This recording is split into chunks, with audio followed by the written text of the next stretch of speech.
Assalamualaikum warahmatullahi wabarakatuh.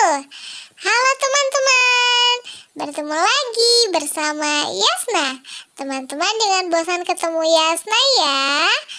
Oh iya, alhamdulillah semenjak teman-teman main ke rumah Yasna, akhirnya Yasna jadi tahu ya, ternyata benda itu memiliki ciri-ciri dan beragam rupanya.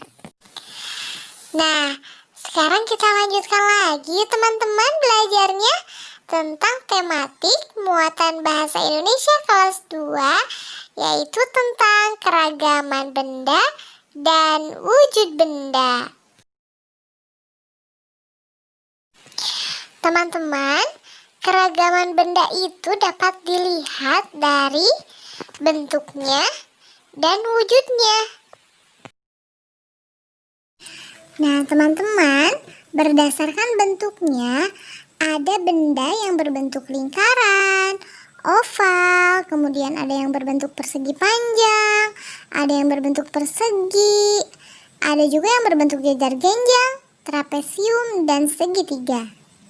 Nah, berikut ini adalah contoh benda berdasarkan bentuknya. Ada jam dinding, bentuknya lingkaran, ada telur, bentuknya oval, ada papan tulis, bentuknya persegi panjang, ada bingkai foto, bentuknya persegi, kemudian ada penghapus, bentuknya jajar genjang, kemudian ada penggaris, bentuknya adalah segitiga, dan yang terakhir ada layang-layang, bentuknya adalah layang-layang.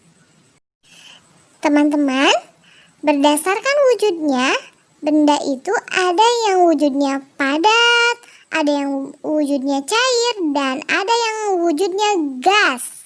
Lalu, apa yang dimaksud dengan benda padat?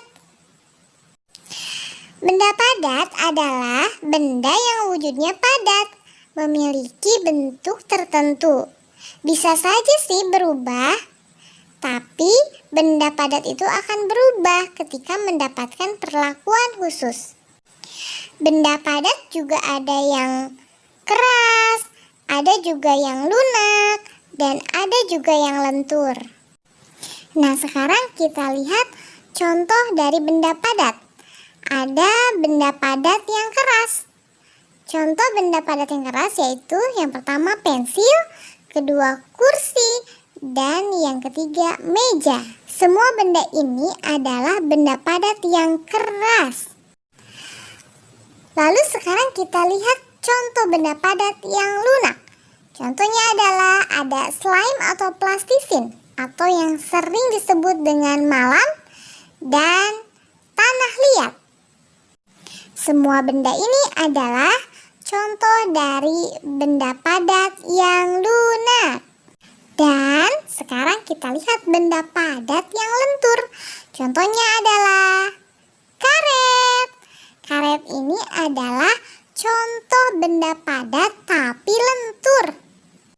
Nah, teman-teman, sekarang kita lihat apa yang dimaksud dengan benda cair. Apa ya? Benda cair adalah benda yang tidak menetap dan menyesuaikan dengan benda yang ditempatinya. Ada benda cair yang kental dan ada juga benda cair yang encer loh teman-teman. Mau lihat nggak contohnya seperti apa? Ada benda cair yang kental. Contohnya adalah kecap. Kemudian ada madu. Kedua benda ini adalah contoh dari benda cair yang kental. Sekarang kita lihat yuk contoh benda cair yang encer. Contoh benda cair yang encer adalah susu cair. Kemudian ada air mineral. Nah, teman-teman, selanjutnya kita kenali yuk apa itu yang dimaksud dengan benda gas. Benda gas adalah benda yang berbentuk gas. Kadang benda ini tidak dapat dilihat loh teman-teman, tapi bisa dirasakan. Ada juga loh benda gas yang berbahaya, Contohnya adalah asap kendaraan. Teman-teman, ternyata benda gas juga menempati sesuai wadahnya loh. Jadi penasaran, apa ya contoh dari benda gas? Ini dia contoh benda gas. Yang pertama ada udara di dalam balon, kemudian ada asap, dan kemudian ada angin. Wah, seru sekali ya teman-teman. Kita jadi mengetahui keragaman benda dan wujud benda hari ini. Ternyata Allah itu memang maha kuasa ya untuk menciptakan segala sesuatunya. Dan Allah telah memberikan akal kepada manusia untuk membuat benda-benda sesuai dengan akalnya. Semoga kita termasuk orang-orang yang selalu bersyukur ya teman-teman. Semoga bermanfaat dan semoga Allah memberikan pemahaman. Wassalamualaikum warahmatullahi wabarakatuh.